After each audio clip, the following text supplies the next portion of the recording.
From Santa Barbara, California, the Timeless Voyager series, where the knowledge is timeless and you are the Voyager. Interviews with leading-edge authors and speakers, psychic phenomena and the unexplained, UFOs, extraterrestrial encounters, government cover-ups, alternative healthcare, new technologies. Fasten your cosmic seatbelts and join me, your host, Bruce Stephen Holmes, the Timeless Voyager.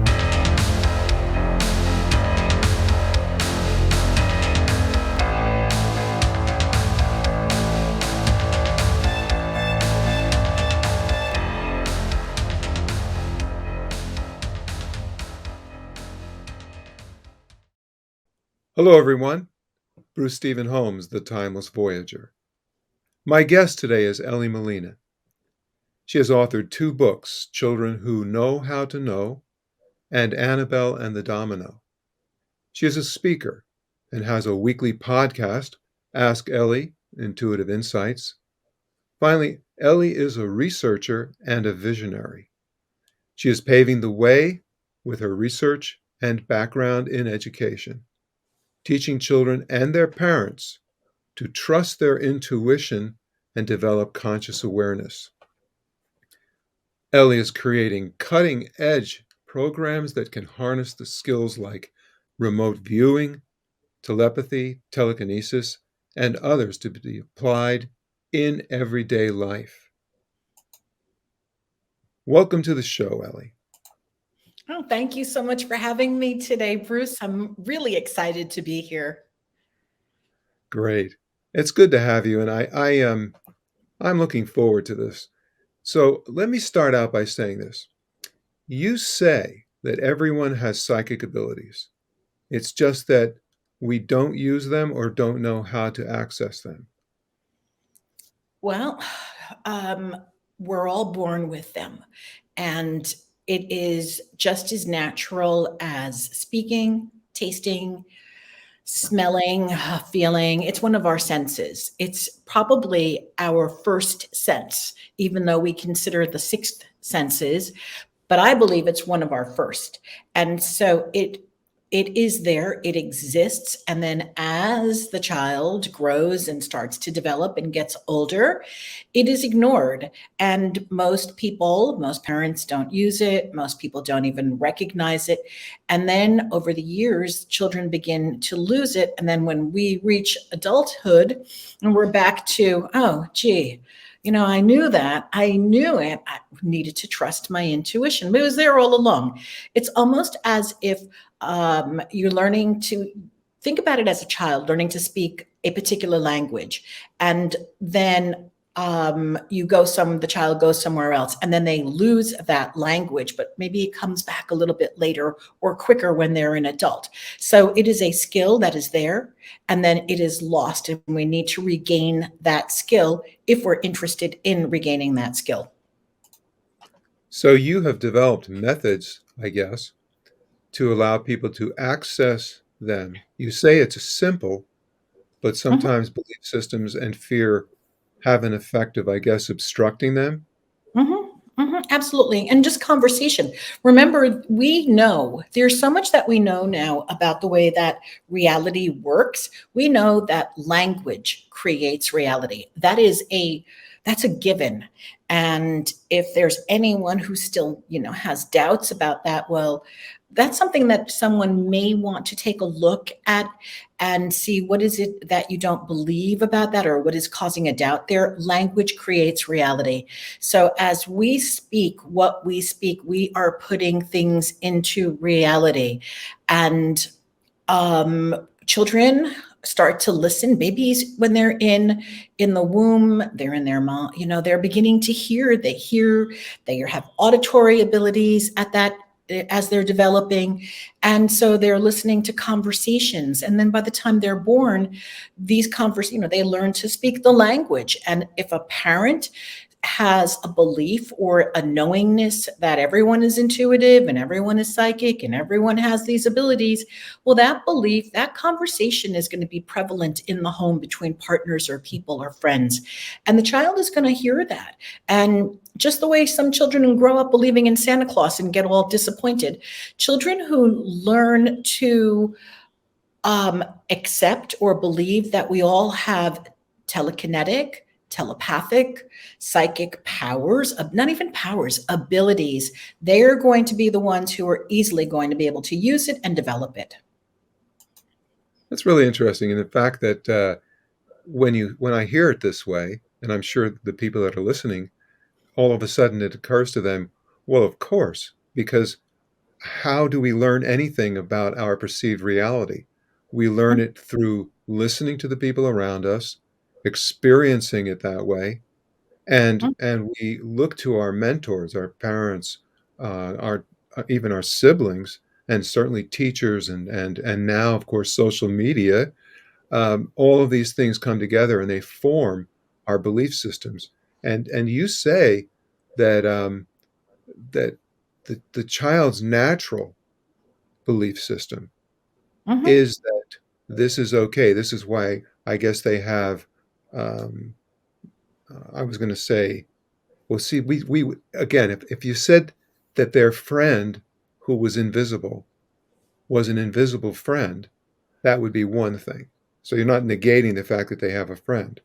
But if you Mm-hmm. said, oh, that's cute, but remember that's not somebody that's really there, now you Mm-hmm. have changed the perception. What is your comment on that? That's exactly the way that it goes.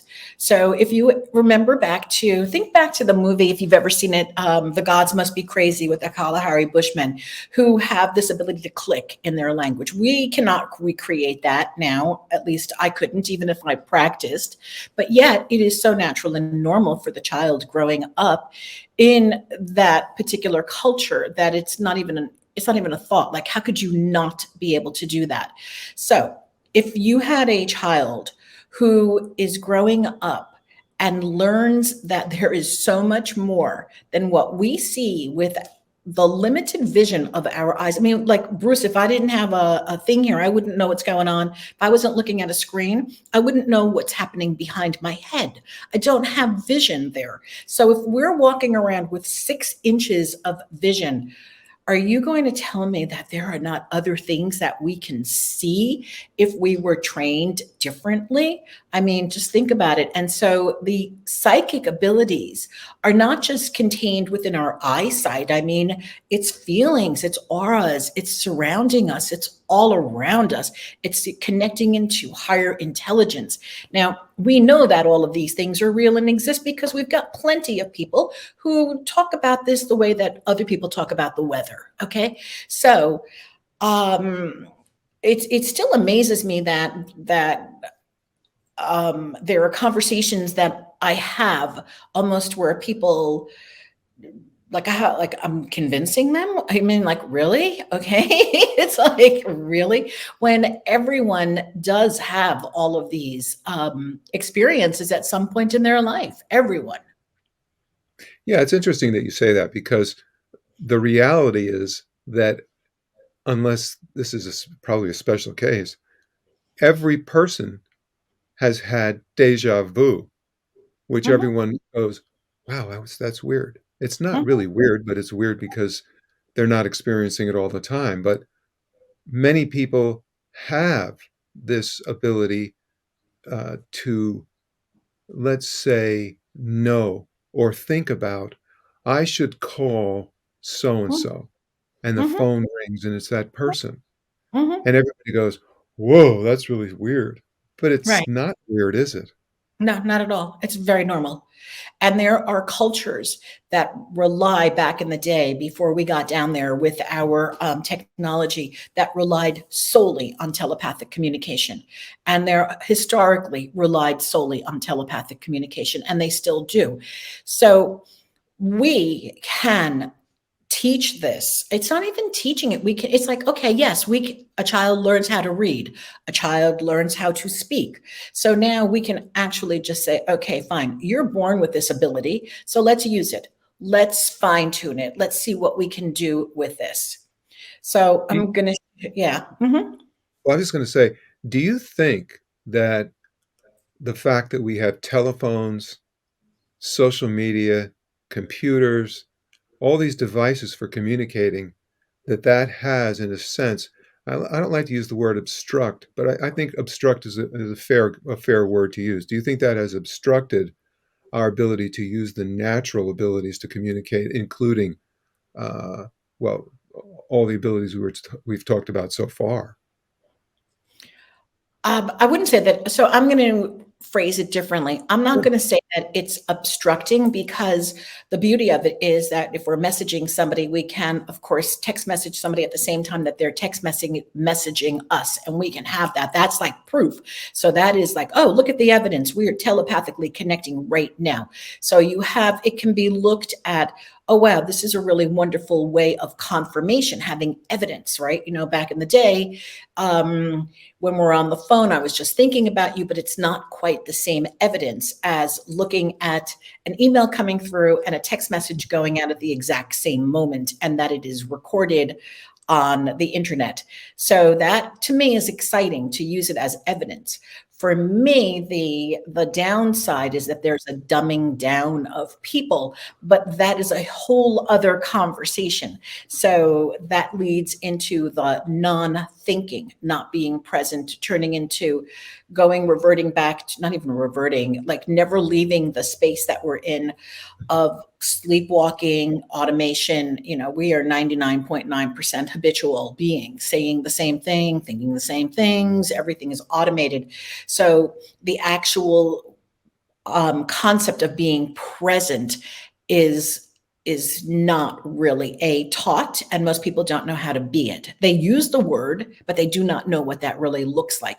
To be able to step out of automation, habitual thinking, habitual ways of being, and step into being present, literally present, because it is at that moment that amazing things happen in the quantum field. So with that knowledge, that can be taught to children, so then technology doesn't interfere. However, if it's not taught, then technology, TV, video game, it's just another beautiful way of dumbing down. Well, Hmm. that's how I It's see it. interesting the way that you took, and I wasn't sure about the word obstruct anyway, so I'm glad you were able to rephrase that.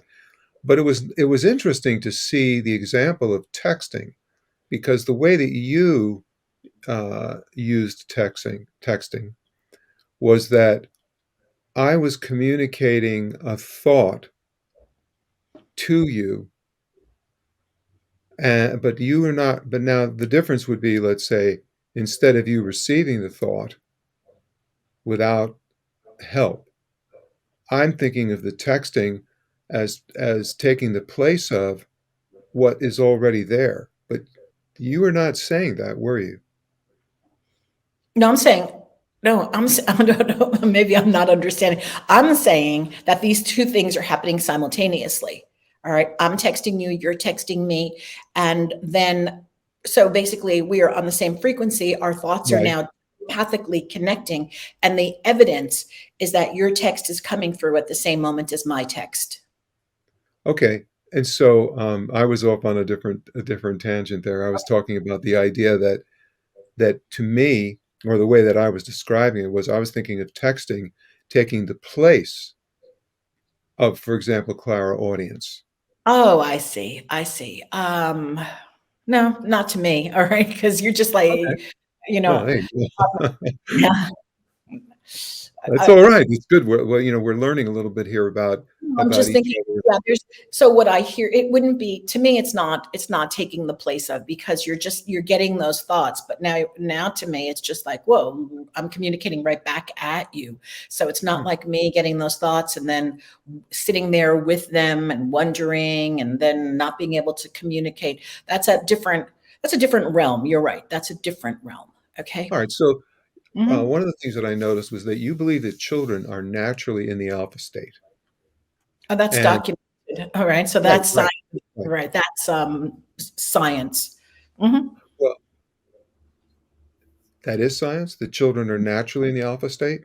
Yeah, the brain waves. Okay. Brain. Because I That's know, neuro. okay, I mean, I know that you mentioned that that adults would be in the alpha state, but not when they're, Only well, when they're meditating, Bruce. We go into alpha when but we're aren't there people meditating. that are in the alpha state all of the time?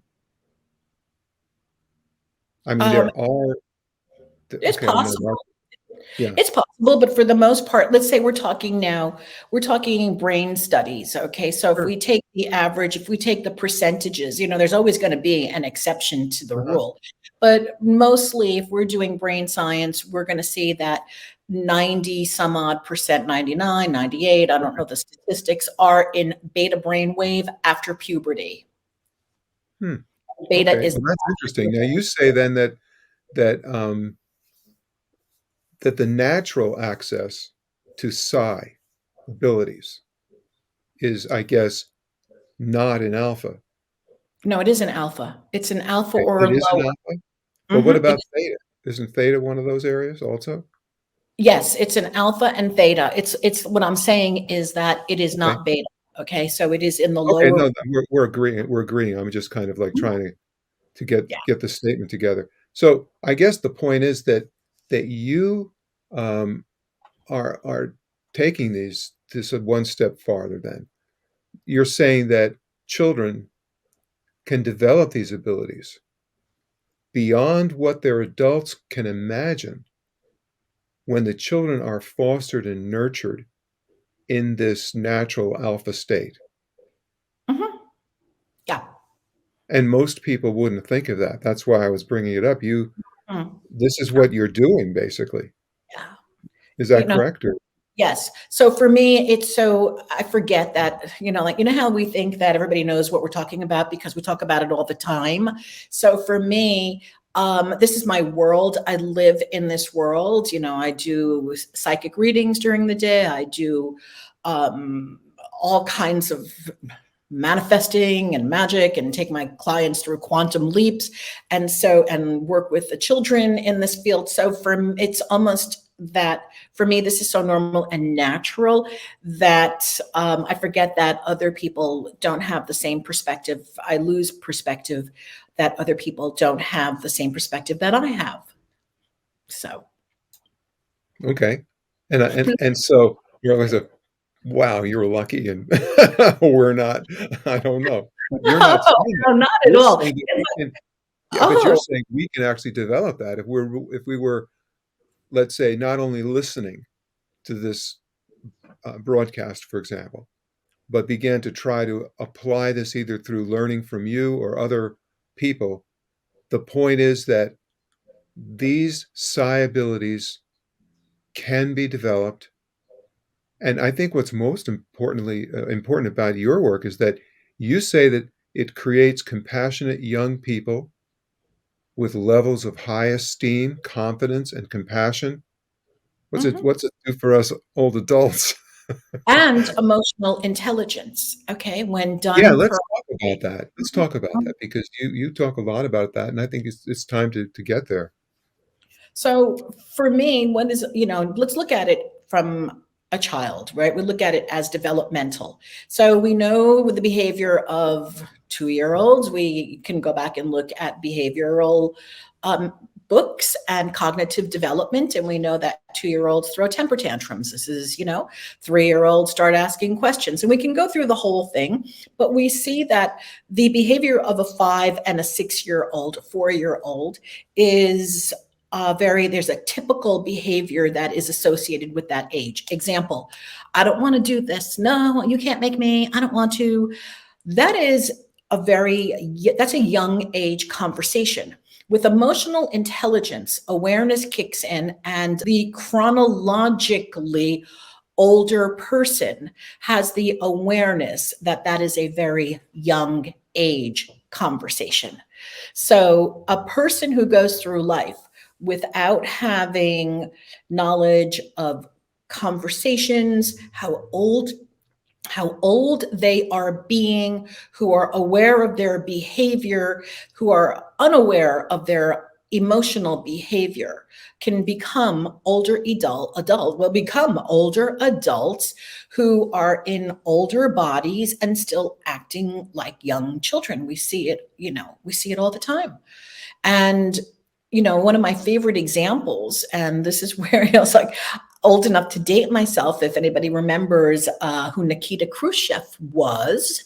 And if you don't, you can Google search and look him up. Okay, Well, so I'm one of those people who knows. So go okay. ahead.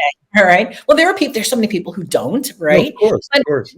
if anybody wants to, you just go Google search him. Okay. You'll go see.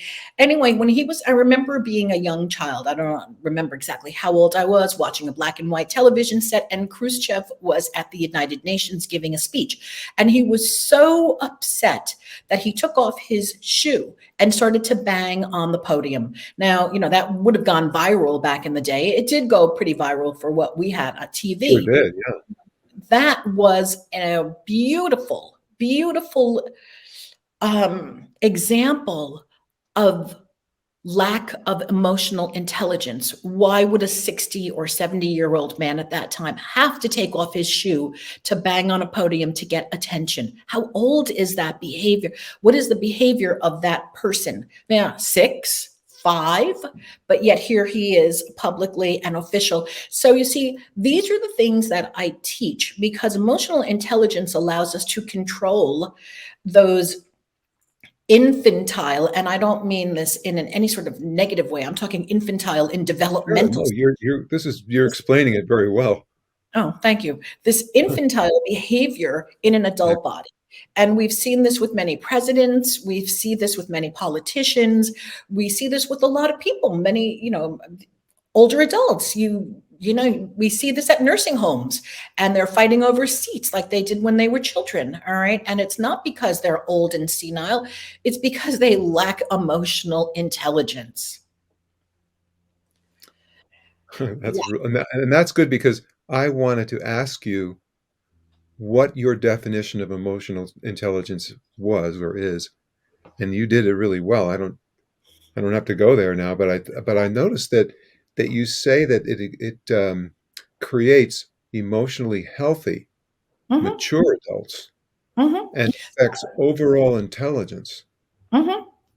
So, in order to have a high level of emotional intelligence, you have to have control over your emotions. In order to have control over your emotions, you have to have awareness of them. So, what we're doing when I start working with children in my programs, um, emotions are going to come through. If you're doing a remote view, let's say remote view, anybody who doesn't know what that is, remote viewing is being able to see over time, distance, and space without the use of your physical eyes. So if a child is doing a remote view and they don't have, let's call it a hit or a bullseye, they don't get the answer that they were expecting or hoping for, well, they're going to have an emotion because that's normal.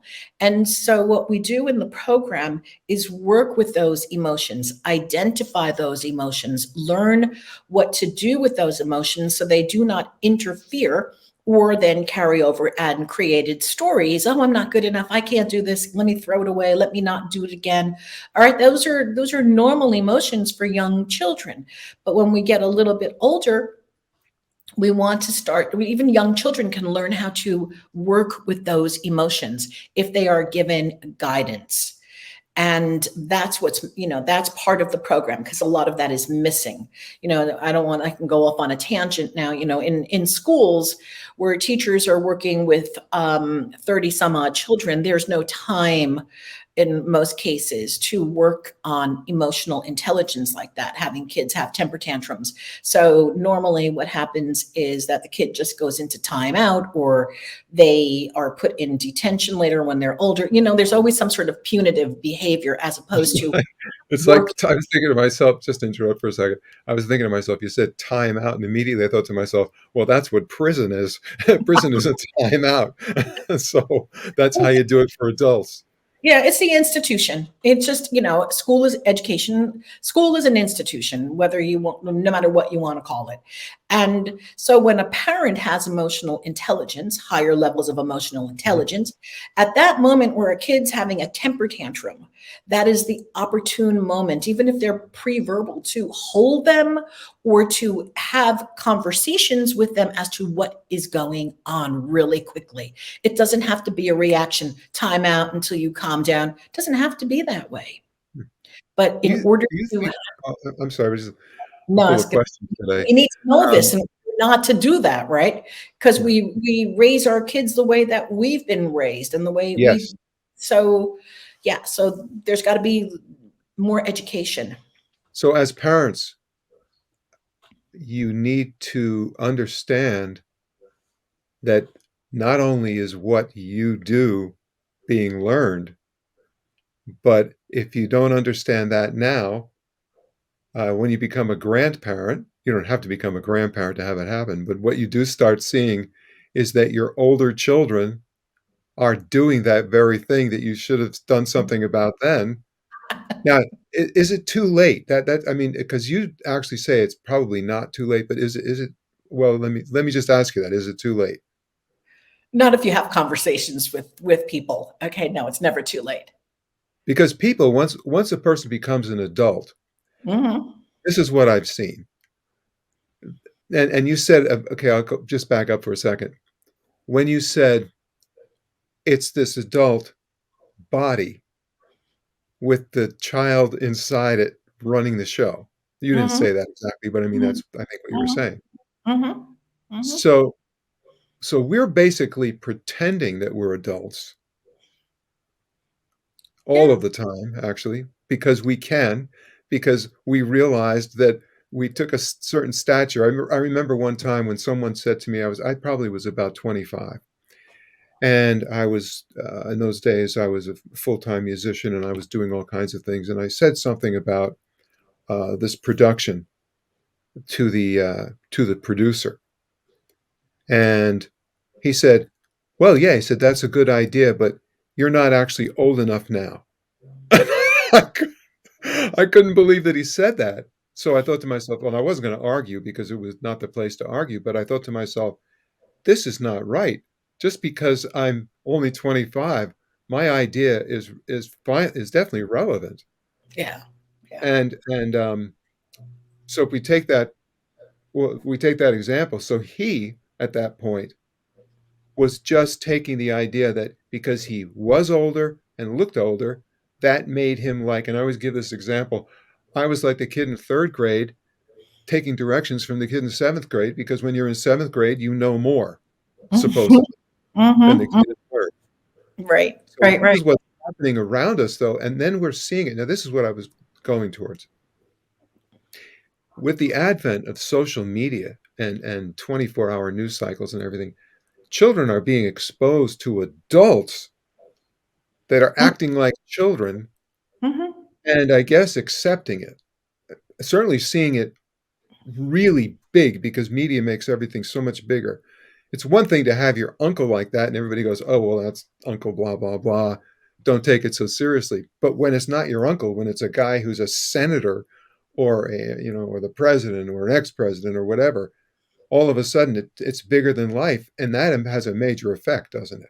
Mhm, absolutely. It's shaping the culture, it's shaping the thoughts, it's shaping the next generation. So yeah, it's going to be real interesting to see what happens down the line, you know? Right, the results of It's going to what be we've been living through. interesting. Yeah. Well, we're at a turning point because a lot of what I mean, we're all, in a sense, new to this explosion of the 24-hour news cycle, the immediate reactions through social media and so on and so forth. That is pretty new. I mean, this is really only at the most 20 years. So Mhm, it's mhm. having a major effect, which we're probably already beginning to see and don't know that that's what it was about. It takes that amount of hindsight to say, "Oh, yeah, that was what happened at that time. It was because of this," or whatever it was. Yeah, yeah. It's interesting. You talk about teaching children and adults that the power of thought and language creates adults and children who know they are conscious creators of their own reality. Why don't you comment a little bit on that? Okay. So, um, if you I don't know. Speak English, Ellie. Yes, the last few days I've been doing a lot of biblical quotes for some particular reason, even though I don't know the Bible that well. But I do remember that there is some quote in the Bible that says, "First came the Word." Right? Doesn't it begin somewhere like that? First came the Yes. Word. So the Word is the creative process. We create our reality through our words. We have a thought, we speak it, it turns into an action, it turns into a creation. Oh, I'm going to go design something. Well, or you have an idea, you have a concept, you're going to buy a new car. So there comes the word, oh, I'm going to go buy a new car. I need a new car. So now all of a sudden, what happens? You start looking for new cars, you start looking for models and makes, et cetera, et cetera. So this is just a simple example. But now we are unconsciously creating all the time. We're always talking about what we don't want, and that is what we bring in rather. And so if we are unconsciously creating, we are also allowing other people who are more conscious in their creations to create for us. And we are just in a default, I call it a default place.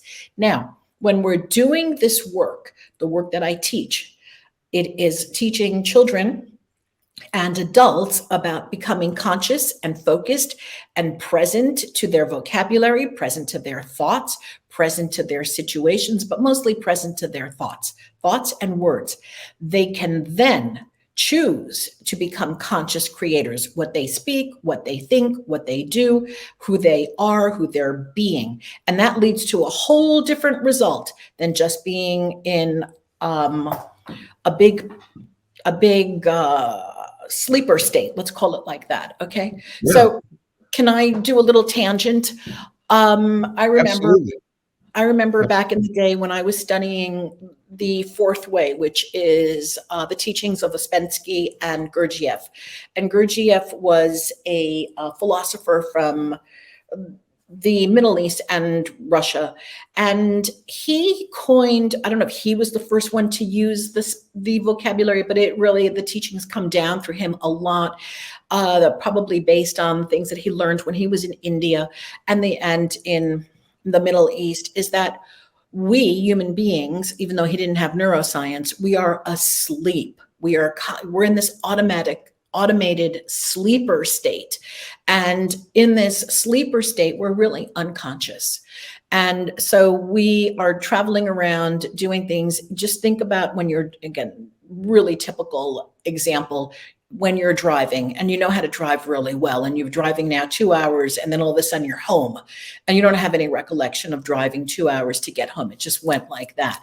But the moment that you're now driving through a really, really heavy rainstorm where you may need to pull over, you can't even have the radio on and people can't talk to you because you are so present. And this becomes a cognitive moment where you are really present, like it was that first day that you started driving. So 99.9% of the time, we are in that space of zoned out, knowing how to tie your shoes without thinking, knowing how to do this, do that. We don't even, where did I put my keys? Well, you don't know because you weren't present to when you put them down. So with the point with Gurdjieff is that when we learn how to wake up during the day, during the intervals, because we normally and naturally go to sleep because the mind can't handle it. But when we start practicing during the day to become conscious, stop for a moment, become conscious, become aware, know what you're doing, stop, become present at that moment. Well, that is, like I said before, magic can happen in those moments. And that is where all of these abilities, the psychic abilities, all of this phenomena really lies in that space. You want to call it a gap space, that space where we are so conscious and so present that we have power to do things that are just phenomenal. Yeah, I think that he was calling that self-remembering, actually. Yes, he Um, does. Remember the self. That's right. um, Mhm. Yeah, I've been studying Gurdjieff for a long time. It's nice to hear somebody talk about it. So this training in awareness, Hmm. you say, creates concentration, which I think a lot of people would find pragmatic. Can you Hmm. explain that a little bit? Well, we're not, yeah, sure. We're not taught how to concentrate. Okay. We just use these words. You go to school, teacher says to you, concentrate. What does that look like? Okay, sit down, look at the book. What does that look like to concentrate? Concentration is awareness. It is when we take our awareness from all of these other spaces that we have. Okay. Oh, and let's say I'm hungry or I'm tired and we call it when the mind wanders. The mind is not wandering at all. The mind is just going to different points in its whatever you want to call it in that space. Okay. Now, but when we have our awareness, it's like a flashlight. You shine that flashlight onto one particular thing. That is when your awareness goes onto that. And in that space, that is where you can then focus and concentrate. So like if I tell you right now, you know what, Bruce, think about the last wedding that you went to. Well, you're going to pull out a memory. You're going to think about that. And then I'm going to tell you, all right, you know what? Now think about the last time that you played an instrument in public. All right, now you just went there. So you see, I can direct where your awareness goes. I can direct where your consciousness goes. So when people say, oh, I can't concentrate or I can't focus, that's not true. They're just letting themselves roam around in their head and get pulled in by other agendas, by distractions. And so the ability to concentrate and focus is there. It is just not taught. Without doing too much of a jump, you teach or use remote viewing. Do you would like to comment on that? And maybe we had some examples to show some things that you did with children. Oh, absolutely. And I would love to do that. Okay. Let's talk about, I call this the walk by. This is that first image that I sent you with the picture of like a caricature. It's like a little boy with black hair, Jon Snow. And that's a drawing, a black and white drawing. I'll bring that up. I'll Okay, bring so that up right I now. want to tell that. That's this. I want to tell this story. This is like the greatest story. So I was during COVID time. I was teaching an online psychic development program for adults, and the adults were put into an alpha state, and everything was on Zoom. And we are working now, seeing over time, distance, and space and hidden behind my screen, so they could not see what was on the other side of my screen. Hidden behind my screen was this image of Jon Snow. Over here, the character with his black hair and his sword. And nobody could see that because it was hidden behind the screen. The viewers did not have access to that. So this little boy was about 5. I think his mom told me he was 5 years old. He walks by and he sees the screen and I had a manila envelope on the screen. Okay. And he says, Mom, what are you doing? She goes, Oh, I'm looking in that manila envelope. And he said, Oh, that's so easy, Mom. And she goes, Really? And he goes, Yeah, this is what's inside. And he grabs this piece of lined paper and he starts to draw this picture over here. Look at the black hair and the thing that looks like a sword, and it's a human. And then he tells her, because he can't write, he says, it's power and dragons. Now, this was all done within not even a minute, Bruce. And then she shows me this picture, and I'm like, okay, now look at the target reveal. Look what this is. This is known as a bullseye. A bullseye. Hmm. Because anybody who knows who this Jon Snow character is knows that he is power and dragons. That's part of his storyline. And if you just look at it, I mean, the kid could have drawn a box. He could have drawn an elephant. He could have drawn a flower, but he didn't. This is what he saw. And he had never had any experience or training or conversation about this in his life. Pretty incredible. It's very incredible. But you see, these are the things now other people looking at this for the first time will say, that's not possible. Oh, that's just a fluke. I see this all the time. I see it all the time. So if you want to You you have Yeah, another one. we have Yeah. another example. Let's do Uh-huh. that one. Hmm. What would you like me to bring up first? Let's do the real picture, the real cupcake. Okay, All right. So, in my psychic development program with children, I was working with a bunch of kids, and I had a young girl, age 8. I believe she was 8 or 9. I'm not quite sure now. And this was the target that was hidden. Again, the image is hidden behind the screen. It's usually in a manila envelope. And so they just get to see the manila envelope. And then I have them start drawing. They put their pens or papers to the thing and they get some time to draw, and they just draw what they see or believe they see behind the manila envelope. And let's take a look at what she saw. This was pretty incredible. She actually wrote the word cupcake. So you see she has cupcake, cake, candy, and here she has her cupcake. And so when you think about this, we were thousands of miles apart. We were on the screen. We had never met. There was, very typical results.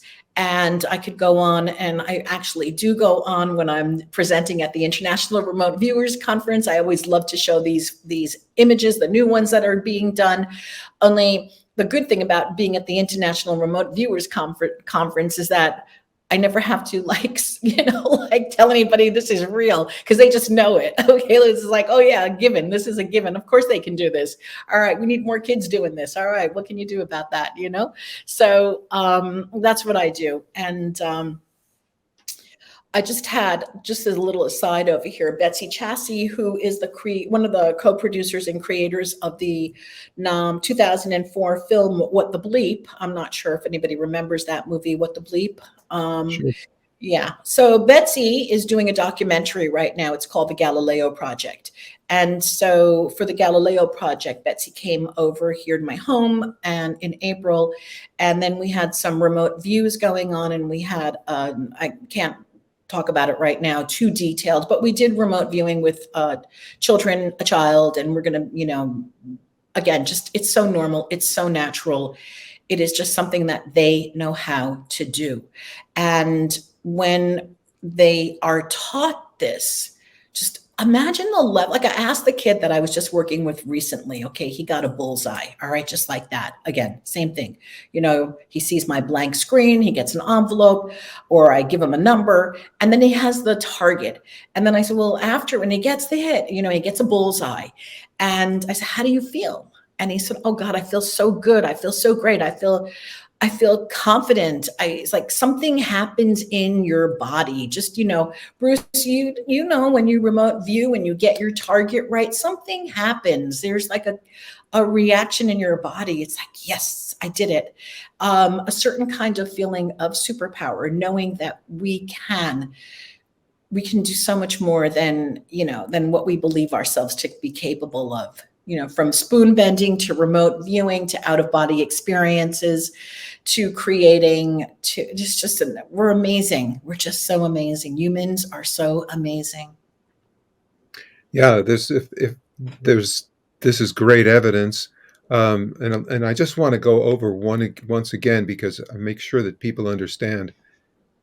You have the real picture hidden in Mm-hmm, what you call the manila envelope, mm-hmm, mm-hmm. and the person can be in the same room, or three or four, 10,000, no, maybe not 10,000 miles away, but Yeah, they can be 1,000 10,000. miles away. They They can can be. be. It has nothing to do with the place, Mm-mm, and mm-mm. it's what they're going to do is draw a picture Mm-hmm, of what is in that manila envelope that you have. mm-hmm, And so those were just two examples. Both of them happen to be children. But mm-hmm. from now on, when people hear about remote viewing, just because of this very, very great explanation, people will no longer wonder what that means or let it fly by. I think that Mm-hmm. was excellent. I want to just say I appreciated that a lot. Oh, thank you. Thank you. I mean, it's just I'm looking over here to grab some cards. And I use a deck of playing cards, just playing cards with the kids also. Playing deck of playing cards, okay? Sure. And put it down over here, hold a card over here. And because there were so many in the deck, I'll say to a kid, all right, just pick it, see the number. It is between 1 to 10. What number do you see? What color? Okay, tell me. And so the child, and I said, don't, and I teach them, don't guess. What does guessing look like?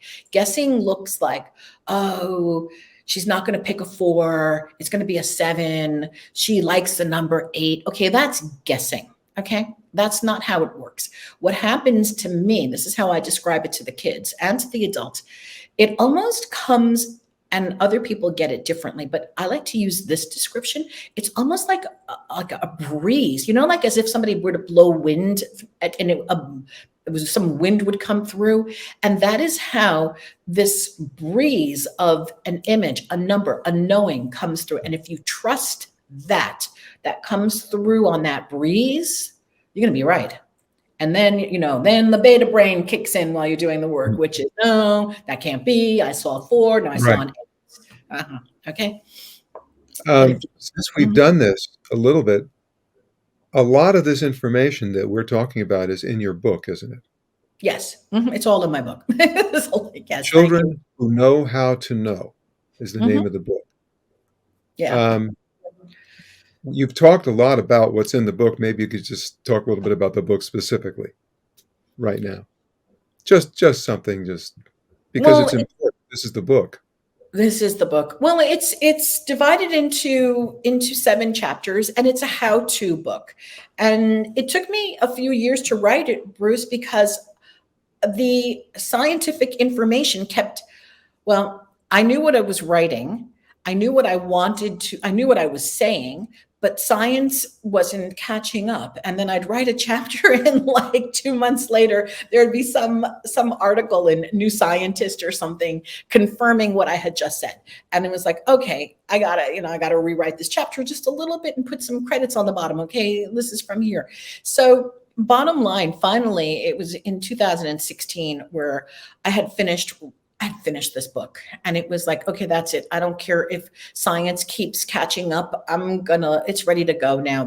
Ready to give birth. It's time now. And so I sent it out to a few publishers. And you know what, Bruce, I forgot all about it. I just forgot about it. I was in the process of selling my home, and my focus went out. I was doing other stuff. And then all of a sudden I get this. I was looking for an agent. I had just decided I was going to look for an agent. And I get this email, and it's, hey, if you are interested in publishing with us, we're ready. He's like, oh God, yes, thank you.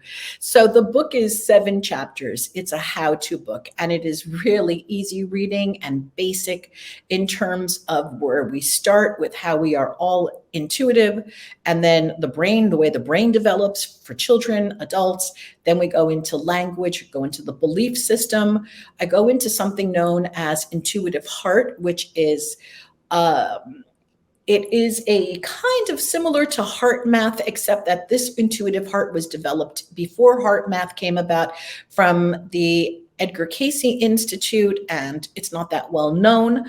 But I use that method to work with young children, especially kids who have autism or serious labels of ADHD and ADD. So I use the intuitive heart approach. Kids also, FYI, who are on the spectrum are amazing at this work. They're so good at it.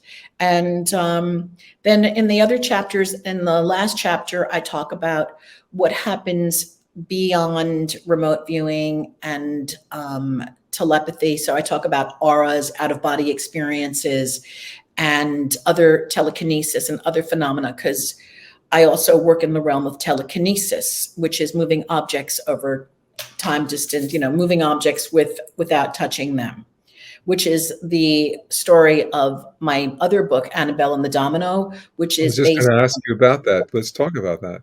Yeah, well, it's based on a true account of a young girl who was 6 years old. And there were many years ago, I taught at what is known as a magic school. And it wasn't really a magic school, but it was, kind of like we taught remote viewing, we taught neuroscience, psychic development, blindfolded archery. Oh, geez, and this was a school where the parents knew that this stuff works, and they wanted their kids to know that this stuff works.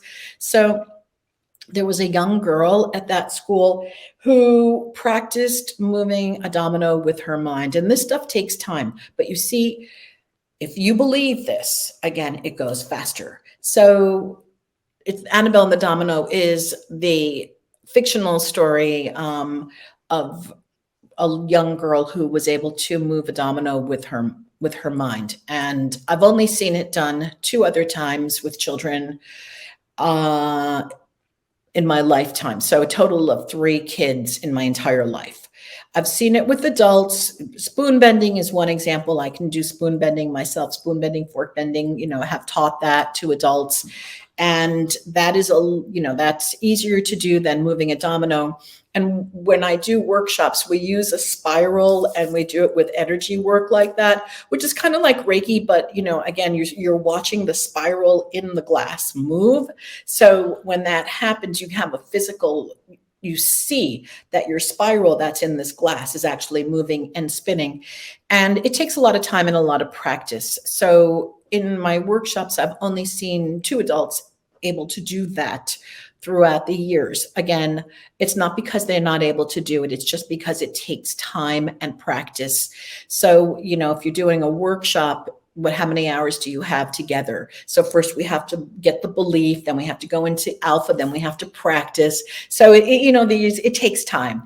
But if somebody's home alone, they're practicing, these are all things that we can all do. And during COVID, I did a lot of my own work in telekinesis. And then afterwards, I started asking myself, okay, well, this is all really great. I can turn off a water fountain with like over time distance, or with my hands, psychotronic power.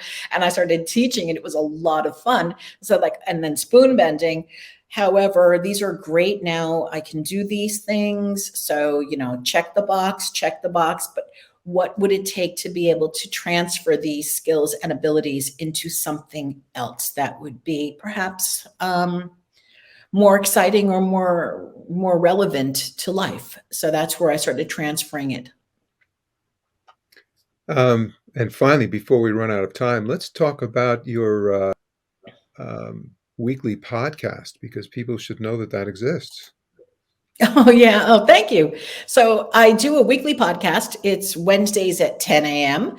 and it's live. So when people get on Podbean, they can call in with their questions. They can type in their questions.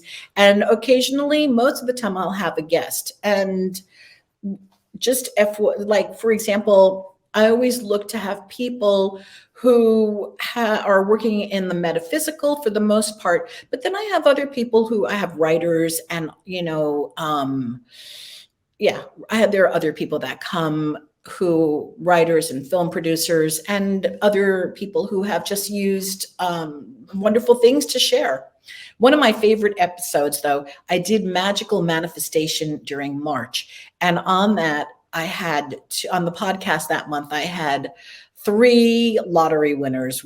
Timothy Schultz, who won the Powerball in 1997, and he's got his own channel, and he talked about what that was like and how he did it. And then I had Mark Houghton on, who wins. That's how he makes his living now, by teaching people how to win lotteries and win scratch offs. But Mark had that really great experience. Then I had another woman, Carolyn Willman, who she's known as the contest queen. She wins contests just like Helene Hadsell did back in the day. Anyway, it was a fabulous manifestation month. That month, there were so many people creating, manifesting, and lots of tips and tools. Well, we're almost out of time, which in this particular case is too bad, but hopefully we can do this again and maybe talk a lot more. Maybe we can do a show on Gurdjieff. That would be a cool show. I don't get to talk to too many people about him, Bruce. Well, you can count me in, because been studying this for about 50 years now. That doesn't mean anything other than I know about it. Big difference between knowing it and doing it. But that would be cool. That'd be really nice. You have about 3 or 4 minutes. What would you like to say to our listeners? Something that you would like to leave them with? Oh, Bruce. Um, Watch your language, right? Really watch your language, watch your thoughts. I mean, I'm not looking to sound like a policewoman, but our thoughts really do matter. Our words matter. We can create the most amazing lives for ourselves and our loved ones and people around us if we are merely conscious of the words that we're using and the things that we're saying to ourselves and to other people all day long. If we can really get that down, nail that language. Well, yes, because what you say is very, very important. Even if you think you know that it's not true or you presume that everybody knows that it's okay, Mhm. words matter. And Yeah. I'm glad you pointed that out. Well, I want to thank you so much for being on Timeless Voyager. It was great having you. And for the rest of you, I want to thank you again for being here today. Don't forget to subscribe, folks, because it helps us to grow a larger audience. And don't forget to hit that like button. I like to be liked. We all like being liked. This is Bruce Stephen Holmes, the Timeless Voyager, and I hope that your own personal voyage through life towards the development of your highest potential is a joyous and successful one.